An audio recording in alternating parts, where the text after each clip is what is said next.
We are going to be looking at some creepy videos, strange and odd news stories, and as always, let's go ahead and get right into today's video. Oh yes.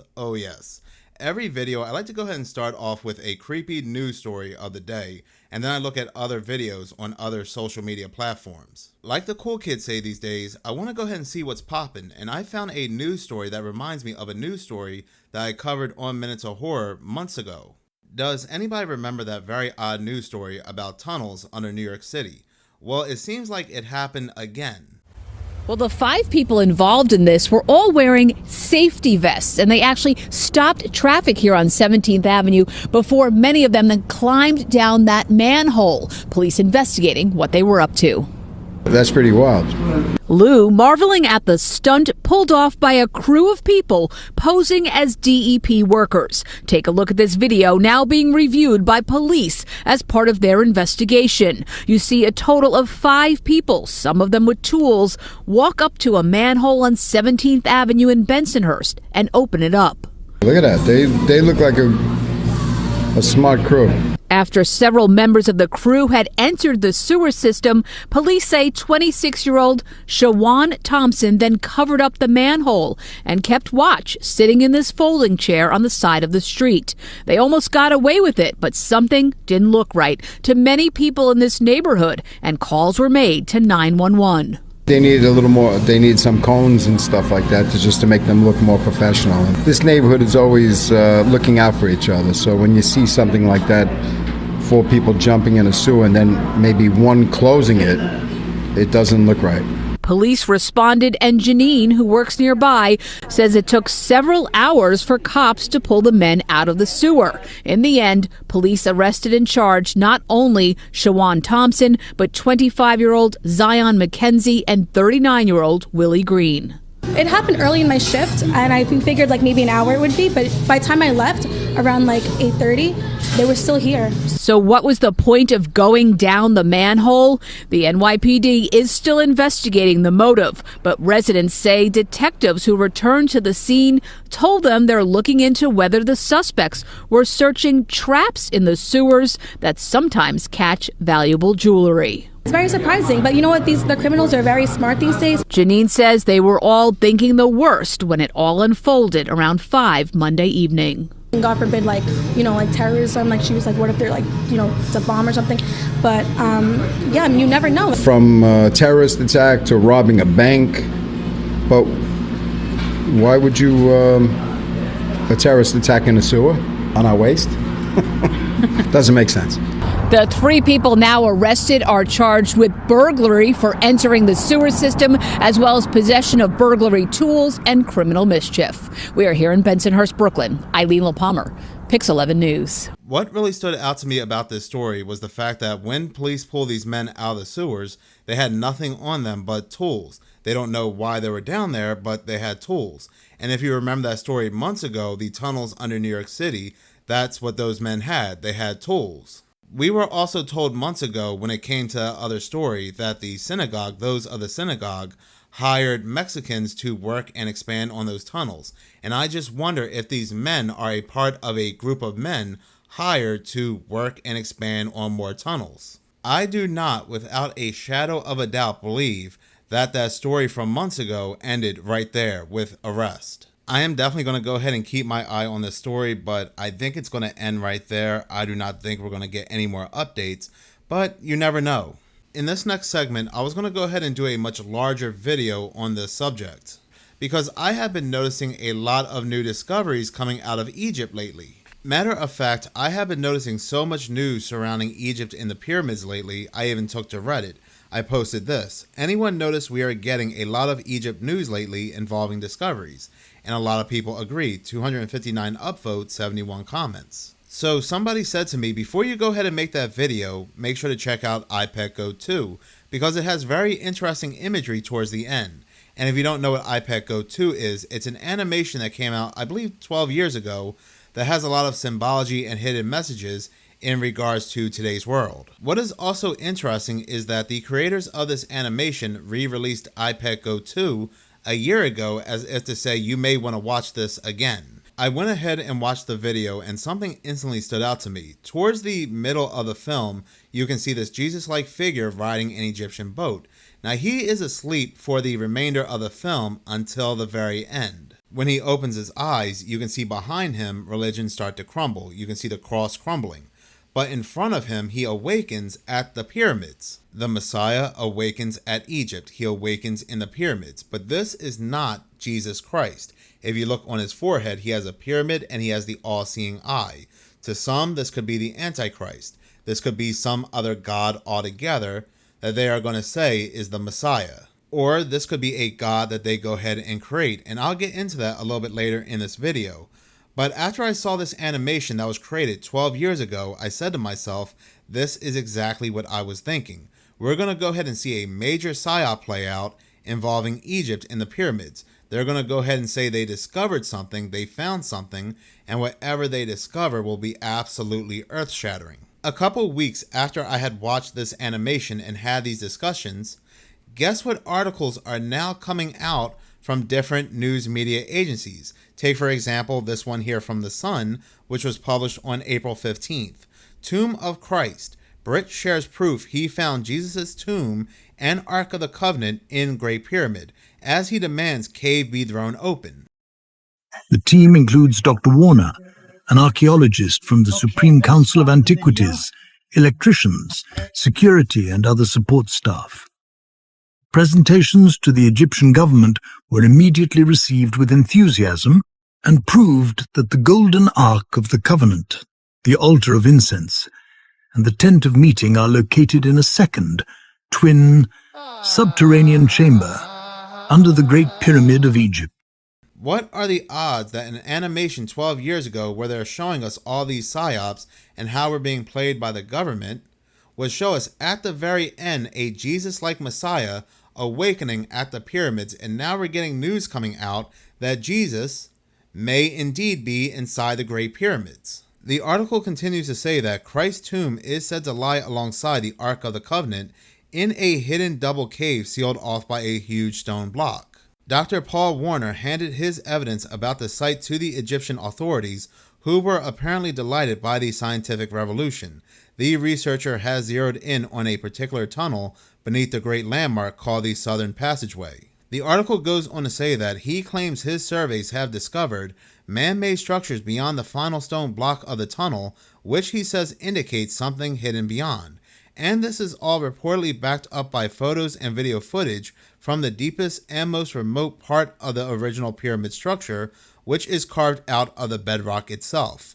Warner has pored over the theory for 10 years and claims to have supported it with fieldwork in Egypt and scans of the pyramid. Which is quite funny because this kind of plays into the news we had received about 3 weeks ago, where other scientists and researchers believed there were these massive structures beneath the pyramids, to the point that they believe that there is an entire city lurking beneath the pyramids. This is Project Bluebeam 2.0, or a more advanced version of the false stage alien invasion, because the theory does include historical discoveries, religious artifacts being found, new ones. If you don't believe me, listen to this part of the article. It goes on to say that, further, Warner believes the pyramid is where Jesus delivered his Sermon on the Mount.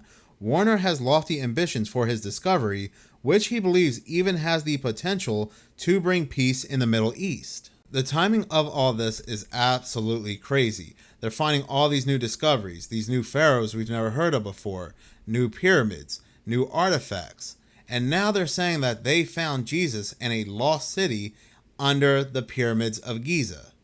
And this is all going to play into that 2030 agenda. But here's my theory. They're not going to find this Messiah of theirs inside the pyramid. They are going to go ahead and place this Messiah inside the pyramid. This is going to be something they created through robotics, AI, and AGI. Then they're going to go ahead and lie and say they discovered this Messiah inside the pyramids. It had awoken and claimed to be the Messiah. It claims to be Jesus Christ. Then they're going to go ahead and use this AI Messiah of theirs to bring in and usher in this one world government. While to some this theory may sound crazy, this theory may sound nuts, this Project Bluebeam 2.0, let's not forget a week ago they released this news article how they found the Garden of Eden in the pyramids. So with all these new Egyptian discoveries, it sounds like they, and of course when I say they, I'm talking about the so-called powers that be, they are working on a narrative. They are working on an agenda. Reading this article here, which was published by the New York Post on, around the same time as everything else, all these other discoveries, April 9th, this article goes on to say, holy plot twist, a provocative new theory suggests that the original Garden of Eden may not have been in Mesopotamia, roughly modern-day Iraq, as has long been assumed, but rather in Egypt, under the towering shadow of the much older Great Pyramid of Giza. This doctor, a computer engineer, is shaking up biblical geography with a study published in the journal Archaeological Discovery, claiming the famed paradise where Adam and Eve once frolicked may have flourished on Egyptian soil. Why is all of this happening at one time? Why is all this coming out at one time? And some will see it as a distraction, but I see this as the narrative to something bigger. With that being said, let's go ahead and listen to some of these AI tech giants talk about AI. Does anybody remember Jordan Peterson interviewing Elon Musk? And Elon Musk said this. Matter of fact, this kind of rubbed Jordan Peterson the wrong way. So the first thing I'd like to say is that it's ridiculously exciting to be here. You're most welcome to be here. This is quite the amazing place, and I've been preparing to talk to you for a long time. So I'm really looking forward to it. You said something that caught me right away when we were discussing various issues just before we started. You said you were up till 4 in the morning. Yeah, so, actually a little more like 5 in the morning. But okay. We got the XAI data center or supercomputer center training from beginning installation to start of training in 19 days, which is the fastest that anyone has ever gotten a supercomputer to train. And is that in that new building off to the side? That's in Memphis, actually. It's in Memphis? Yeah. Oh, so that's where you were? Yeah. I see. Memphis, the capital of ancient Egypt. Right. Yeah, you're bringing what? Perhaps that's where our new God will come from. Yeah, no kidding. No kidding. Yeah, I wish that was funny. Yeah, okay, so I want to talk to you about alignment. I wish that was funny. Yeah, I mean, right. Well, look. Now, some people may believe that he's referring to Memphis, Tennessee, but there's always that form of doublespeak there. But he's not the only one. Look at this article, which was published by Futurism on November 15th, 2023. Sam Altman seems to imply that OpenAI is building God. And it goes on to say that ever since becoming CEO of OpenAI in 2019, co-founder Sam Altman has made the company's #1 mission to build an artificial general intelligence that is both safe and can benefit all of humanity. And while we haven't really come to an agreement on what would actually count as AGI, Altman's own vision remains as lofty as it is vague. And it goes on to say that, take this new interview with Financial Times, where Altman dished on the upcoming GPT-5 and described AGI as a magic intelligence in the sky, which sounds an awful a lot like he's implying his company is building a god-like entity. OpenAI's own definition of AGI is a system that outperforms most humans at most economically valuable work, a far more down-to-earth description of what amounts to an omnipotent superintelligence for Altman. So while the company is saying that this is just to replace humans at the workforce, Altman is saying it's God. Now, not everybody will worship or want to worship a AI, a computer program, but many may be tricked into believing they are worshiping Jesus Christ. This also really does reek of the Antichrist. But Altman has alluded to the fact multiple times that they are building this AGI God. And the article goes on to say that, and Altman isn't the only one invoking the language of a godlike AI in the sky. We're creating God, an AI engineer working on large language models, told Vanity Fair in September. We're creating conscious machines. Sam Altman is also one of the tech giants, along with Larry Ellison, behind the most powerful AI program ever, Project Portal or Project Stargate. Even the way Larry Ellison talks about Project Stargate, he talks about it in a way that it'll do all these miracles. It'll cure diseases and so forth. In Texas already, and we'll be turning them over to Sam to start training their next model. The data center we already built, it was the largest computer ever built. The data center we're building will surpass it and be the largest computer ever built, which enables this AI, which will allow personalized medicine. This is going to touch all of us. Yes, it takes a huge investment, but the result of the investment will be vaccines that prevent cancers, personalized medicine, where we never again run into a problem like COVID-19 before, because we get an early warning. We know when COVID starts, when there are a handful of patients, rather than having to wait until it's become an epidemic and very difficult to control. This is a very large investment that affects all of humanity. Can I ask the three of you just really quickly to get a sense of... And if you think about it, what is Stargate? If you remember the 1994 movie Stargate, it had to do with an Egyptian god, the Egyptian god Ra, coming through the Stargate. But these are only just a few examples. There are many other examples where it sounds like these tech giants are creating God through AI. And now, as coincidence may have it, we're getting news coming out on top of all these discoveries coming out of the pyramids. Now they may have found Jesus. Does anybody remember that news that came out back in 2024, how a church created a AI Jesus? If that's not predictive programming, I don't know what is. At the 300-year-old St. Peter's Chapel in Lucerne, Switzerland, inside this confessional booth is an AI-generated version of Jesus Christ. Hello, Jesus. A lifelike avatar on a computer screen, answering questions in real time, offering advice to the faithful based on scripture in over 100 languages. Let kindness and compassion steer your course. It's called Deus in Machina, or God in the Machine, and was developed by a Swiss IT expert using OpenAI's GPT-4o. The idea, the chapel's theologian said, is to explore the limits of human trust in technology. Many people came to talk with him. There were young people, older people. People really talked with him in a serious way. The experience comes with instructions and a disclaimer not to share personal information, but the church said most had a positive experience. Topics like relationship, love, topics like about God. They ask him what to do. Esto se está saliendo de control. The virtual experiment generating debate and controversy worldwide. This is not sacramental. This truly is just sacrilegious. This is ridiculous. This is just the start of a big conversation around the role of AI in religion. The church's theologian says this AI Jesus was never meant to replace a priest, but instead to get people thinking about the digital and the divine. So, Kelly, we know this is in that particular church. Is there a chance it could spread to others? It's possible. I mean, this church says that it was a huge success for them. They actually had people fill out questionnaires after using the avatar.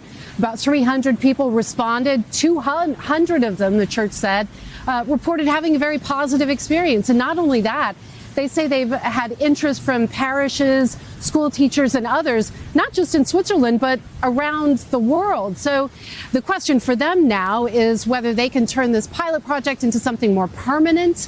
They say one big advantage is that this avatar can be available 24/7, whereas a parish priest may not be. So maybe some sort of avatar on call, spiritual guidance on call. But, you know, Jesus, many believe, is also available 24/7, Kelly, but we won't get into that. All right. Thank you, Kelly. I like the real thing. All right, Al, what you got? Look, on the bright side, we're talking about Jesus, so that's not a bad thing. Not at all. Some may say that I'm going way too overboard, that this video is craziness, but this stuff is not coming from me. I'm just putting the puzzle pieces together. I did not make the puzzle pieces.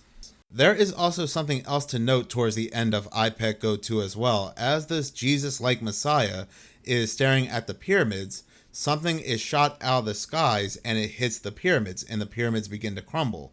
And this to me represents that alien war between their created Messiah and their created aliens. What again we see from Project Bluebeam. Project Bluebeam is all about this fake stage alien invasion, and this Messiah is supposed to step in and stop this invasion, and we are supposed to worship this Messiah, and this again is supposed to unite all the governments around the world. But again, we're not looking at Project Bluebeam here, but something far more advanced. Project Bluebeam is the older defunct project. Let us also not forget we had Geordie Rose saying this. So, I'm the President of the United States. So I received this message from the heavens. So my microwave dish, my SETI dish, finally captures something. And what it says is, in 50 years, or 13 years, we're coming to your planet. You got to be ready. Now just imagine what would happen if that happened. A super intelligent alien race beamed down a message to all of us Earthlings saying, we're coming July 13th, 2030, and boy, you better be ready because the mothership is landing right on the front lawn of the White House or wherever you wanted to land on that day. The amount of resources that would be marshaled to try to figure out what to do would encompass the whole world. AI is just like that. So when this thing that I'm talking about happens, it's going to be exactly the thing that you're thinking about those super intelligent AIs. So the one thing I can tell you is they're not going to be like us. So alien means, different. These things that we're building are not going to be people. They might be really smart, they might be really good at all sorts of different things, but they're not going to be like us. They're going to be aliens. And they're going to be, I'm sorry to say, way smarter than every single person in this room in ways that we can't even comprehend. So this, of course, triggers a lot of alarm. One of works out that way. So this is an attitude that some are having, this emerging alarmism about the way this is going to go. But these words, demons, doesn't capture the essence of what's happening here. I don't know if any of you are turn-of-the-century weird fiction fans, but there's this guy named H.P. Lovecraft, who's a very famous American weird fiction author. And he espoused a view which is called cosmicism. And the essence of cosmicism is cosmic indifference. So what he was saying is basically, yes, there are these massively intelligent entities out there, but they're not good, they're not evil. They just don't give a shit about you even in the slightest. The same way that you don't care about an ant is the same way they're not going to care about you. And these things that we're summoning into the world now are not demons, they're not evil, but they're more like the Lovecraftian great old ones. There are entities that are not necessarily going to be aligned with what we want. So this transition is really, really massively important for our entire species to navigate. And thank you so much for watching. If you like this channel and you want to see more, please subscribe. If you're already subscribed, please like, as any engagement does help the channel grow. Once again, thank you so much for your support.